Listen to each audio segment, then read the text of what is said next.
নমস্কার বন্ধুরা, আমি বৃষ্টি। গল্প বৃষ্টির আড্ডার একটি নতুন অডিও স্টোরিতে আবারও সকল শ্রোতা বন্ধুদেরকে স্বাগত জানাচ্ছি। আশা করছি তোমরা সকলে খুব ভালো আছো। তোমাদের ভালোবাসা এবং আশীর্বাদে আমরাও বেশ ভালো রয়েছি। আজকে আবার একটি নতুন গল্প নিয়ে চলে এসেছি, তোমাদের খুব ভালো লাগবে। এখন আমার ভীষণ পরিমাণে ভালোবাসা জেগেছে গোয়েন্দা গল্পের ওপর। আমি নিজেও প্রচুর পরিমাণে গল্পের বই পড়ছি এবং আমার মনে হলো যে আমার শ্রোতা বন্ধুদেরকে যদি একটু অন্যরকম স্বাদের গল্প শোনানো হয় তাহলে ওদেরও মনটা ভালো হয়ে যাবে। তাই চটপট তোমাদেরকে নিয়ে চলে এসেছি একটা নতুন গল্পের জগতে। পুরো একটা সিরিজ আমি তোমাদের সাথে শেয়ার করব পার্ট বাই পার্ট। তো গল্পের নামটাই হচ্ছে স্বপ্নচুরির রহস্য। পুরো সিরিজটার নাম স্বপ্নচুরির রহস্য। এবার আমি তোমাদেরকে শেয়ার করব আজকে পর্ব 1। লিখেছেন সঞ্জয় কুমার দাস, আর গোয়েন্দা অনির্বাণ সিরিজের একটি বিখ্যাত গল্প। তো এই সঞ্জয় কুমার দাস এই লেখকের সঙ্গে আমার প্রথম সাক্ষাৎ ঘটে বেহালা বইমেলায়, এবং ওখানে গিয়ে ওনার শুভেচ্ছা বার্তার সঙ্গে করে নিয়েছি এই বইটি। এটা আমার ভীষণ ভালো লেগেছে। ওনার লেখা দুটো গল্পের বই অলরেডি আমার হাতে চলে এসেছে। তো আজকে আমি তোমাদেরকে এই স্বপ্নচুরির রহস্য শোনাবো এবং এইটাই আমার এখন কনস্ট্যান্ট চলবে, এটার অডিও। আর সঞ্জয় কুমার দাসের সাইন করা রয়েছে আমার এই বইটিতে, ও লাস্টে আমি তোমাদের সাথে সেটাও শেয়ার করব। তো ঠিক আছে, চলো শুরু করা যাক আজকের নতুন গল্প স্বপ্নচুরির রহস্য পর্ব 1, গোয়েন্দা অনির্বাণ সিরিজের গল্প। এপ্রিল মাসের মাঝামাঝি কোনো একটা সময়ে রমাপদ দাশগুপ্ত গেলেন পাঞ্জাবের ভাটিন্ডাতে। সুবোধ শয়ের ডাকে ভদ্রলোকের সঙ্গে দীর্ঘদিনের পরিচয় তার। কলিকাতা বিশ্ববিদ্যালয়ে ইতিহাসে এমএ পড়ার সময় থেকে সুবোধ শয়ের সঙ্গে তার আলাপ। দুজনেই আবার ক্লাসমেটও বটে। বর্তমানে রমাপদ দাশগুপ্ত কলিকাতা বিশ্ববিদ্যালয়ে অধ্যাপনার কাজে নিযুক্ত। টেনে টুনে হয়তো আর বছর 2 বাকি তার অবসরের। রমাপদ দাশগুপ্ত থাকেন বাইপাসের ধারে কালিকাপুরে, আর ওনার আদি বাড়ি অবশ্য কলকাতার ধারে পাশেই নয়। জন্মসূত্রে তিনি পুরুলিয়া কাশীপুরের লোক। চাকরির সূত্রে বাবা কলকাতায় থাকতেন, সেই থেকে তিনি এক প্রকার এখানে, মানে স্কুল কলেজ সবই কলকাতায়। কালিকাপুরের কাছে বাইপাস থেকে মিনিট 10 ভেতরের দিকে হাঁটা পথে 3.5 কাঠা জমি কিনে বাড়ি করেছেন তিনি। বিয়ে শাদী ধারপাস দিয়ে যাননি তিনি কখনো। থাকবার মধ্যে বাড়িতে রয়েছেন কেবল মা এবং অষ্টক্ষণের একজন বয়স্কা কাজের মহিলা। মা যে তাকে বিয়ের জন্য কতবার পিড়াপিড়ি করেছেন তার ইয়ত্তা নেই। বিয়েতে তার মত নেই। এমনিতেই তিনি মায়ের বাধ্য সন্তান, এ বিষয়ে কোনো সন্দেহ নেই। মায়ের সব কথা শুনলেও কেবল বিয়ের অনুরোধটা কর্ণগোচরে প্রবেশ করানোর প্রয়োজনই মনে করেননি রমাপদ। বিয়েটা তার কাছে স্রেফ বোঝা ছাড়া কিছু নয়। বিয়ে করলে হাজার একটা ঝক্কি সামাল দেওয়ার ঝামেলা থাকছে। রমাপতর মতো চালচুলোহীন এমন একজন বাউন্ডলোকে কোনো বউ কেনই বা সহ্য করবে? বিয়ে না করার সপক্ষে এটাই ছিল তার একমাত্র ক্যাট কেটে যুক্তি। বন্ধু বান্ধব আত্মীয় স্বজনরাও যে তাকে কম মগজ ধোলাইয়ের চেষ্টা করেননি তেমনটাও নয়। পাল্টা গোটা কতক হিসেব কষে যুক্তি দিয়েছেন তিনি। তথাপি সকলে ব্যর্থ হন। তথাপি সকলে ব্যর্থ অন্তত এই একটি বিষয়ে রমাপদের উদ্ভট জেদের কাছে। অগত্যা ছেলের ভাবনাকে ফ্যাকাশে চাউনিতে মান্যতা দেওয়া ছাড়া মায়ের আর কী বা করণীয় আছে? যদিও বিষয়টা ঠিক তেমনটাও নয়। রমাপদর কলেজে পড়ার সময় ইতিহাস বিষয়টাকে গভীরভাবে ভালোবেসে ফেলা একজন সহপাঠীর সঙ্গে ইন্টুমিন্টু একটা সম্পর্ক গড়ে উঠল। তবে সে ভালোবাসার সম্পর্কটা কিছুদিন হামাগুড়ি দিয়ে চললেও হাঁটতে শিখল না। সেদিন দুজনে তুলেছিল বনে ফুলো ডোরে বাঁধা ঝুলো না। রবীন্দ্রসঙ্গীতটা গাইতে গাইতে হঠাৎ প্রেমিকার বিয়ে হবার খবরে কিশোর কুমারের তোমার বাড়ির সামনে দিয়ে আমার মরণ যাত্রা যেদিন যাবে, সেই বিখ্যাত গানটা প্রায়ই গাইতেন তিনি। বাড়ির লোকজন অবশ্য তার এই ভালোবাসার মশলা দেওয়ার খবর কখনো জানতেও পারেননি। এরপর থেকে তিনি মহাভারতের ভীষ্মের মতো প্রতিজ্ঞা করে বসলেন, ছাদ না তলায় কখনো যাবেন না। সুবোধ সহায় বর্তমানে দিল্লিতে থাকেন। প্রত্নতাত্ত্বিক দপ্তরে বেশ মোটা মাইনের চাকরিও করেন। বর্তমানে উনি সুপারিনটেনডেন্ট আর্কিওলজিস্ট পদে উপবিষ্ট। এর আগে assistant archaeologist, assistant superintendent archaeologist, deputy superintendent আর্কিওলজিস্টের পদে খুবই দক্ষতার সঙ্গে সামলে সর্বোচ্চ পদ সুপারিনটেনডেন্ট আর্কিওলজিস্ট পদে আসীন হলেন। সম্মুখে রিটায়ারমেন্টের হাতছানিও রয়েছে তারও। ভারতবর্ষের বিভিন্ন জায়গা ঘুরে শেষের দু বছর আগে দিল্লিতে কাজে যোগদান করলেন তিনি। এটাই তার হোম টাউন। চাকরির অন্তিম লগ্নে হোম টাউনের সুবিধা নেওয়ার আবেদনটা তার কোনো রকম সুপারিশ ছাড়াই মঞ্জুর করল কেন্দ্রীয় সরকার। সম্রাট পৃথ্বীরাজ চৌহানের সঙ্গে মোহাম্মদ ঘোরির যুদ্ধের দামামা বেজেছিল সেই কবে তরাইনে। দুজনের মধ্যে তরাইনে প্রবলতম প্রথম যুদ্ধ হয়েছিল সাল 1191-তে। সে যুদ্ধে মোহাম্মদ ঘোরি পরাজিত হলেও ঠিক পরের বছরই তরাইনের দ্বিতীয় যুদ্ধে তিনি পরাজিত করেছিলেন মহাপরাক্রমী পৃথ্বীরাজ চৌহানকে। সাবেক তরাইনের সাম্প্রতিক নাম তরাউরি। এই তরাউরি শহরটা কার্নাল থেকে 14 কিলোমিটার, ভাটিন্ডা থেকে প্রায় 260 কিলোমিটার দূরে অবস্থিত। আজকের তরাউরি NH-44-এর খুব একটা দূরে না হলেও এক প্রকার কাছাকাছি অবস্থিত বলা যায়। দিল্লি থেকে এই ঐতিহাসিক শহর তরাউরির দূরত্ব প্রায় 1400 কিলোমিটার। মহাভারতের কুরুক্ষেত্র থেকে এর দূরত্ব প্রায় 26 কিলোমিটার। তরাউরি থেকে 7 কিলোমিটার অনধিক দূরত্বে নীলখেরি বলে একটি মফস্বল টাউন রয়েছে। নীলখেরির মফস্বল শহর থেকে গ্রামীণ অংশের দূরত্ব গোটা 3 মাইলস্টোন পেরিয়ে। সেই গ্রামীণ অংশ থেকে দূরত্ব কম বেশি 2 ক্রোশের মধ্যে জঙ্গল পরিবেষ্টিত একটা ফাঁকা স্থান আছে। এখানে অনাবৃষ্টির কারণে পুরোটা অঞ্চল জুড়ে সে বছর তীব্র জলের সংকট দেখা দিল। পরিস্থিতি প্রতিকূল হতেই গ্রামবাসীরা জলের অভাব মেটানোর জন্য জলাশয় খননের সিদ্ধান্ত নিলেন। শুধু সংকল্প করলেই তো চিড়ে ভিজবে না, সেই সঙ্গে কাজও করতে হবে। সেটাও চলো দ্রুততার সঙ্গে। সহসা স্থানীয়রা গাইতি মারতেই প্রথমে 2-1টা পরে বেশি সংখ্যায় প্রত্নতাত্ত্বিক নিদর্শন খুঁজে পেল। প্রত্নতাত্ত্বিক নিদর্শন মানে সেটা ইতিহাসের অংশ। ব্যাস, শুরু হয়ে গেল হই হুল্লোড়। গ্রামের সঙ্গে ইতিহাসের যোগ থাকায় গ্রাম শুদ্ধ মানুষ তো আনন্দে আত্মহারা। এবার থেকে তারাও গর্ববোধ করতে পারবে তরাউরি বা কুরুক্ষেত্রের মতো। সঙ্গে সঙ্গে দেরি না করে জলাশয় তৈরির কাজ স্থগিত রেখে খবর পাঠানো হলো আর্কিওলজিক্যাল ডিপার্টমেন্টে। খবরের সত্যতা যাচাই করে দপ্তর থেকে একটা বড় দল এসে পুলিশের সহযোগিতা নিয়ে সংশ্লিষ্ট জায়গাটা এক প্রকার সিল করে দিল। 2 দিনের মধ্যে প্রত্নতাত্ত্বিক দপ্তর থেকে পরপর এখানে গোটা কতক তাঁবু ফেলার কাজ সম্পন্ন হলো। সুবোধের নেতৃত্বে 4-5 জন আধিকারিক কাজে যোগদান করলেন। রয়েছে আর্কিওলজিক্যাল ডিপার্টমেন্টের অধীনে কাজ করা গোটা কতক লেবার। এখানে খোঁড়াখুড়ির কাজটা সুষ্ঠুভাবে সম্পন্ন হবে কি হবে না সেটা নির্ভর করছে এই মজুরদের উপরে। গ্রামীণ নীলখেরির সন্নিকটে সম্ভবত এটা একটা ঐতিহাসিক স্থান। প্রত্নতাত্ত্বিক দপ্তরের কার্যকলাপ 2-1 দিনের মধ্যে শুরু হলো বলে দিনে দিনে কত শত ঐতিহাসিক বস্তুর সন্ধান পাওয়া যাবে বলাই বাহুল্য। এই খবর দিকে দিকে ছড়িয়ে পড়তেই অষ্টপ্রহর পুলিশের প্রহরায় থাকা স্থানটায় উৎসাহী লোকের সংখ্যা দিন দিন বাড়তে থাকলো। দূর দূরান্ত থেকে লোকের ঢল নামলো। কী নিদর্শন মিলল সেটা এক ঝলক দেখার আশায়। তবে পুলিশের নিশ্চিদ্র নজরদারিতে অকুস্থলে সাধারণের প্রবেশ কোনোভাবেই বরদাস্ত করা হলো না। গাইতি মেরে চলল খনন কার্য। খোঁড়াখুড়ির প্রারম্ভেই ছোট বড় মাঝারি আকৃতির নানান প্রাচীন নিদর্শনের সন্ধান পাওয়া গেল।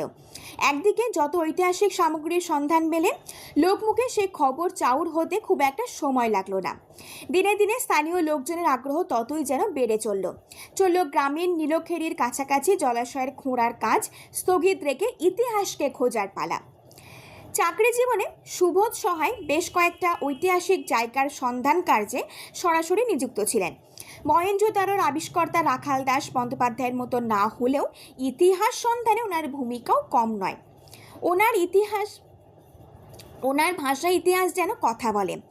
এক মনে কান পেতে থাকলে সেই ইতিহাস শোনা যায়। কারণ ইতিহাস হলো জীবন্ত বিজ্ঞানের যেমন নানান সূত্র রয়েছে, ইতিহাসও ঠিক তেমনি বেশ কিছু ভিত্তির ওপর দাঁড়িয়ে। ইতিহাসকে আন্তরিকভাবে হৃদয়ঙ্গম করতে চাইলে ইতিহাস তোমাকে অবশ্যই ধরা দেবে। রমাপদ অবশ্য সুবোধের এহেন ভাবনাকে পুরোপুরি সমর্থন করেন, কারণ তিনিও সুবোধের মতন ইতিহাসকে চাক্ষুষ করতে পারেন। ইতিহাস নিয়ে রমাপদর চুম্বকের আকর্ষণটা সেই ছেলেবেলা থেকেই। ইতিহাসের সেই অমোঘ টানকে তিনি কখনোই উপেক্ষা করার কথা ভাবতেই পারেননি। যেখানে ইতিহাসকে চাক্ষুষ করার সুযোগ এসেছে তিনি তড়িঘড়ি সেখানেই পৌঁছেছেন।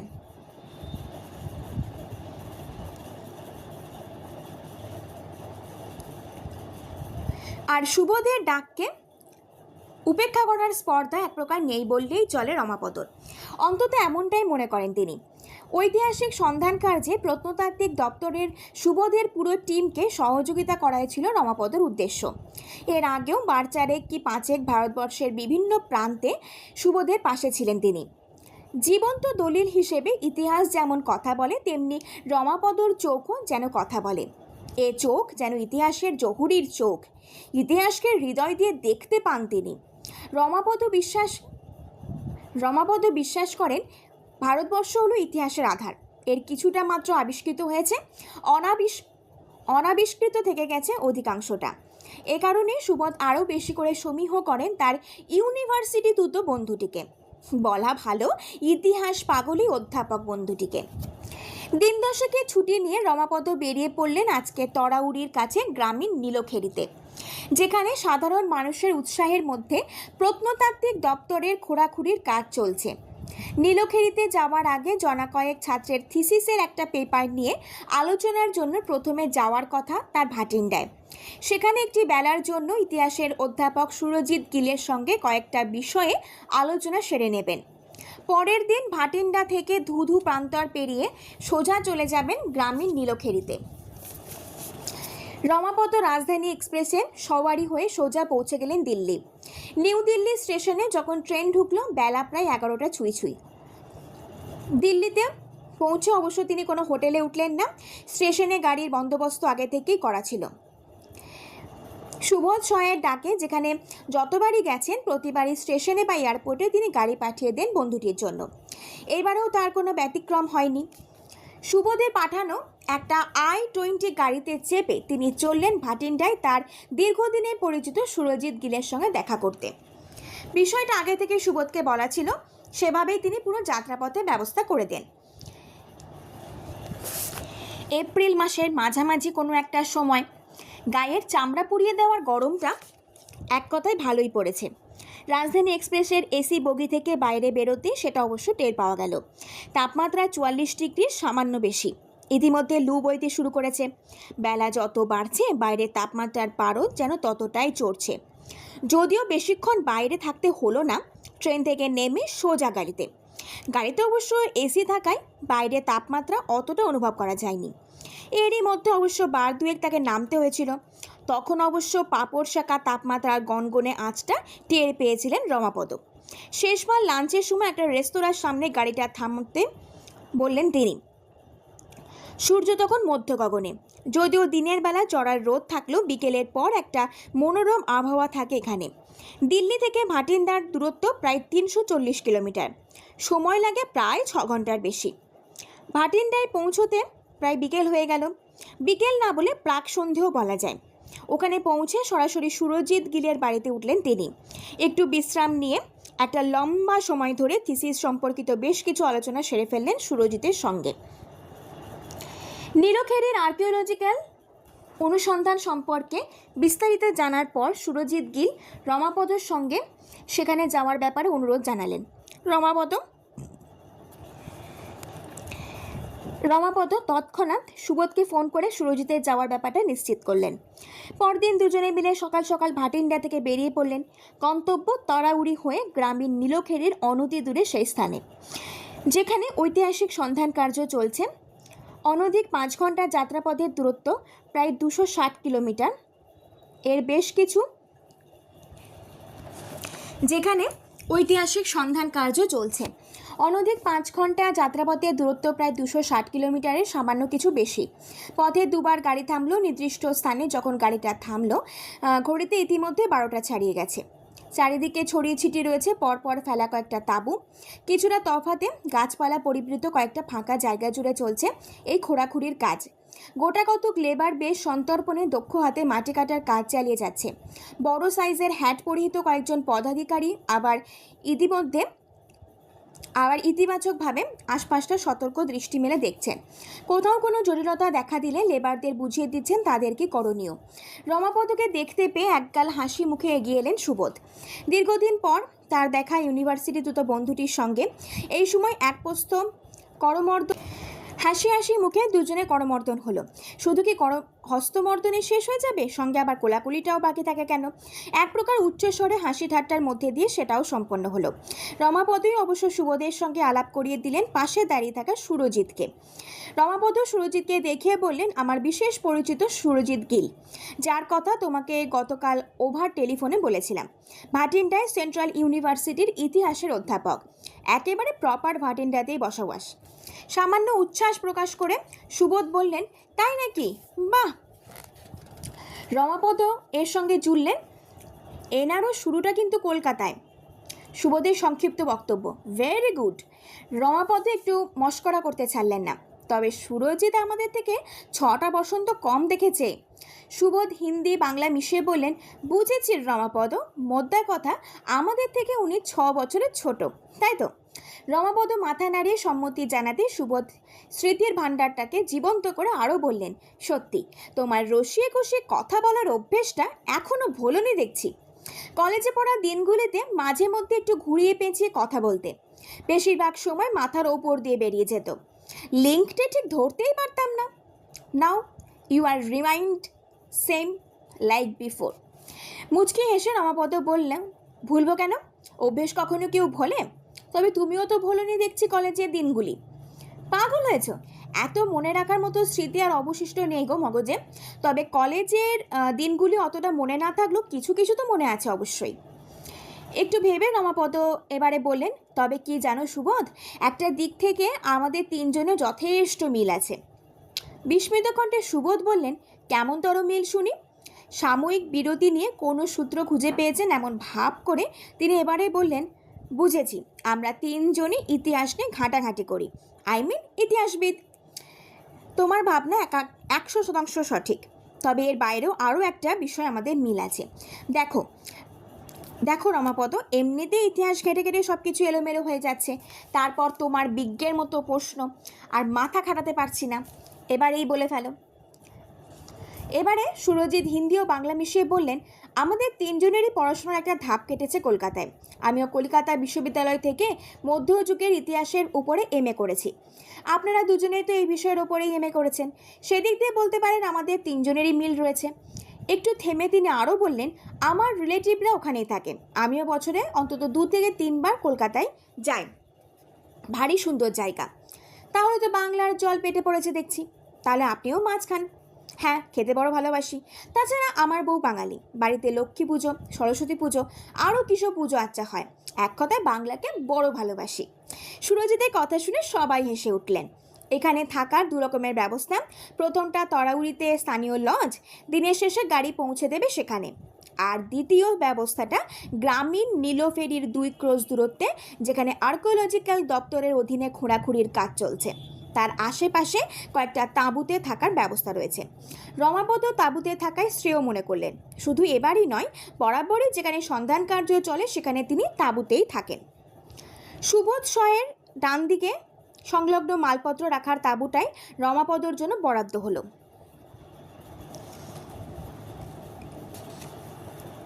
রমাপদ দাশগুপ্তর সঙ্গে একই তাঁবু শেয়ার করলেন সুরজিৎ গিল। ঐতিহাসিক স্থানে ইতিহাসকে ছুঁয়ে দেখার মতন এমন ভালো অনুভূতি তাঁবুর মধ্যে থাকার চেয়ে আর কী বা হতে পারে। এক কথায় সামনের কয়েকটা দিন একটা অসাধারণ অভিজ্ঞতা হবে। তরাইনে যুদ্ধ হয়েছিল এখান থেকে অনেক অনেক ক্রোশ দূরে। তথাপি গ্রামীণ নীলক্ষেরির অনধিক 2 ক্রোশ দূরত্বে এই স্থানটা খোঁড়াখুড়ির পরে মিলল বেশ কিছু ঐতিহাসিক নিদর্শন, যেমন তরবারি, বল্লম, ছুরি, ঢাল সহ নানা ধরনের অস্ত্রশস্ত্র, যেগুলো আগে থেকেই সংগ্রহ করে এখানে একটি তাঁবুতে সাজিয়ে রাখা হয়েছিল। এগুলো নিয়ে চলছে নানান পরীক্ষা নিরীক্ষা ও চুলচেরা বিশ্লেষণ। এসব উদ্ধার হওয়া বস্তুর উপরে ঐতিহাসিক চর্চা এক কথায় জোর কদমে চলতে লাগলো। অস্ত্রশস্ত্রের পাশাপাশি উদ্ধার হলো সম্রাট পৃথ্বীরাজ চৌহানের আমলের বেশ কিছু প্রাচীন মুদ্রা। উদ্ধার হলো হাতির দাঁতও, মাথার মুকুটের ভাঙা টুকরো, কঙ্কালের গায়ে লেপড়ে থাকা ভাঙা বর্মের ভগ্নাংশ। সন্ধান করা পুরো অংশটা জুড়ে শুধু এসবই পাওয়া গেল না, কয়েকটা পাথরের মাঝারি আয়তনের বিশ্রাম কক্ষও আবিষ্কৃত হলো। সম্ভবত এখানে পৃথ্বীরাজ চৌহানের সেনারা কখনো কখনো বিশ্রাম নিতেন। কালের গতিপথে সব কিছুই আজ মাটির নিচে চাপা পড়ে গেছে। খানিকটা তফাতে একটা মন্দিরের ভগ্নাবশেষের সন্ধান মিলল। মাটির ভাঁড়ে মন্দিরটা মাটির নিচে বেশ কয়েক ফুট ঢুকে গেলেও ভেতরের শিবলিঙ্গটা কিন্তু এখনও অক্ষত অবস্থায় আছে। শিবলিঙ্গটা জল দিয়ে ধুয়ে মুছে পরিষ্কার করে পুজো করার উপযোগী করে তোলা হলো। সকালে খোঁড়াখুড়ি শুরু হওয়ার মুহূর্তে উপস্থিত প্রত্নতাত্ত্বিক দপ্তরের আধিকারিক সহ লেবাররা প্রথমে মন্দিরে প্রণাম করে তাদের কাজ শুরু করতেন। তাদের মনে হলো এই শিবলিঙ্গ জীবন্ত, যা মনস্কামনা করে সেটা পূরণ হবে। লোকমুখে এ খবর ছড়িয়ে পড়তে খুব একটা সময় লাগলো না। দিন দিন মন্দিরে ভিড় উপচে পড়ল। রমাপদ উদ্ধার হওয়া কয়েকটি ঐতিহাসিক সামগ্রীর দিনরাত্রি এক করে পরীক্ষা নিরীক্ষা করতে লাগলেন। তাকে সব ধরনের সহযোগিতা করলেন সুরজিৎ। ঐতিহাসিক নিরীক্ষণের ফলে তার মনের রসদ কতটা বৃদ্ধি পেল যে কয়েকটা দিন নাওয়া খাওয়া ভুলে এতটাই কাজে মজে থাকতেন তিনি। একদিকে পর্যবেক্ষণ, অন্যদিকে আধিকারিকদের সঙ্গে দফায় দফায় আলোচনা। এভাবেই ব্যস্ততার মধ্যে দিন 8 যে কীভাবে চোখের নিমেষে কেটে গেল রমাপদর মালুমই হলো না। অত্যধিক গরমের কারণে সকাল 7টাতে কাজ শুরু হয়, চলে 10টা কি 10:30 পর্যন্ত। আবার রোদটা পড়লে কাজ শুরু হয়, শেষ হতে হতে প্রায় সন্ধে হয়ে যায়। একদিনের খোঁড়াখুড়ির পর ভারী সংখ্যায় তাৎপর্যপূর্ণ ইতিহাসের প্রামাণ্য দলিল পাওয়া গেল। ইতিহাস নিরূপণ করতে যেটা নির্ণায়ক ভূমিকা নেবে। এমনিতে কয়েকটা ক্রোশ দূরত্বে অবস্থিত তরাইন, যার সমসাময়িক নাম তরাইউরি, ঐতিহাসিকভাবে বিখ্যাত, যার পরতে পরতে রয়েছে ইতিহাসের ছোঁয়া। এভাবে কেটে গেল পাঞ্জাবের গরমে